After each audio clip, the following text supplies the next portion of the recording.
దేశంలో విప్లవాత్మక మార్పులకు మాజీ ప్రధాని రాజీవ్ గాంధీ శ్రీకారం చుట్టారని ముఖ్యమంత్రి రేవంత్ రెడ్డి అన్నారు. దేశానికి టెక్నాలజీని పరిచయం చేసిన ఘనత ఆయనకి దక్కుతుందని కొనియాడారు. పంచాయతీరాజ్ వ్యవస్థలు ఆయన హయాంలోనే బలోపేతం అయ్యాయని తెలిపారు. రాజీవ్ గాంధీ జయంతి సందర్భంగా సీఎం రేవంత్ రెడ్డి, ఉప ముఖ్యమంత్రి భట్టి విక్రమార్క తదితరులు ఘనంగా నివాళులర్పించారు. పంజగుట్టలోని రాజ్య విగ్రహానికి పూలమాలలు వేసి అంజలి ఘాటించారు.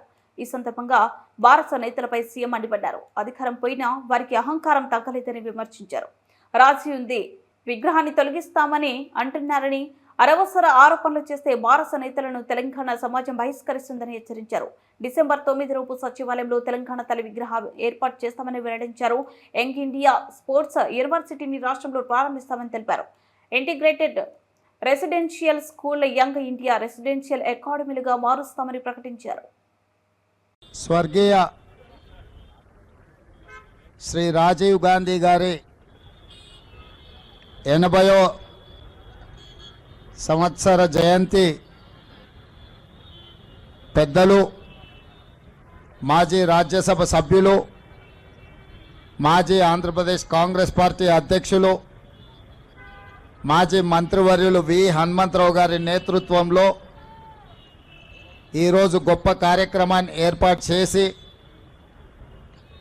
ఈ జయంతి ఉత్సవాలకు నాతో పాటు ఉప ముఖ్యమంత్రి వర్యులు భట్టి విక్రమార్క గారిని, AICC general secretary Telangana in charge Deepa Das Munshi గారిని, అదేవిధంగా హైదరాబాదు నగర మేయర్ గద్వాల విజయలక్ష్మి గారిని, మాజీ మంత్రివర్యులు దానం నాగేందర్ గారిని, అదేవిధంగా రాజ్యసభ సభ్యులు మిత్రుడు అనిల్ కుమార్ యాదవ్ గారిని, అదేవిధంగా కంటోన్మెంట్ శాసనసభ్యులు శ్రీ గణేష్ గారిని, శాసన మండలి నూతన సభ్యులు ఆమెర్ అలీ ఖాన్ గారిని, ఖైరతాబాద్ జిల్లా పార్టీ అధ్యక్షుడు డాక్టర్ రోహిన్ రెడ్డి గారిని, మనందరి నాయకుడు మాస్ లీడర్ జగ్గారెడ్డి గారిని, వేదిక మీద చాలామంది పెద్దల్ని ఆహ్వానించి భువనగిరి లోక్సభ సభ్యులు చామల కిరణ్ రెడ్డి గారిని, అదేవిధంగా రాజీవ్ గాంధీ వారసులైన విద్యార్థులందరినీ కార్యక్రమానికి ఆహ్వానించి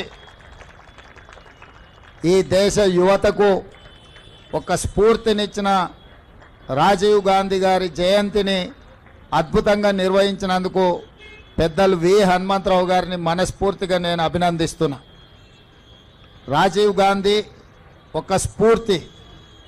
రాజీవ్ గాంధీ గారు సమూలమైన మార్పులకు, విప్లవాత్మక చైతన్యానికి వారు ఆదర్శంగా నిలబడి ఈ దేశంలో పెద్దలు భట్టి విక్రమార్క గారు చెప్పినట్టు పారిశ్రామిక విప్లవం కొంత వెనుకబడ్డ కంప్యూటర్ విప్లవంతోనే కోట్లాది మందికి ఉద్యోగ ఉపాధి అవకాశాలు వస్తాయి, భారతదేశము ప్రపంచంతో పోటీ పడుతుందని గుర్తించి 1980 దశకంలోనే ఈ దేశానికి కంప్యూటర్ని, ఈ దేశానికి సాంకేతిక నైపుణ్యాన్ని, అదేవిధంగా టెలికాం రంగాన్ని ఈ దేశానికి పరిచయం చేసిన గొప్ప స్ఫూర్తి ప్రదాత శ్రీ రాజీవ్ గాంధీ గారు. వారు ఓన్లీ టెక్నాలజీనే కాకుండా సామాజిక చైతన్యం ఉన్న స్థానిక సంస్థల పల్లెలే పట్టుగొమ్మలని మహాత్మా గాంధీ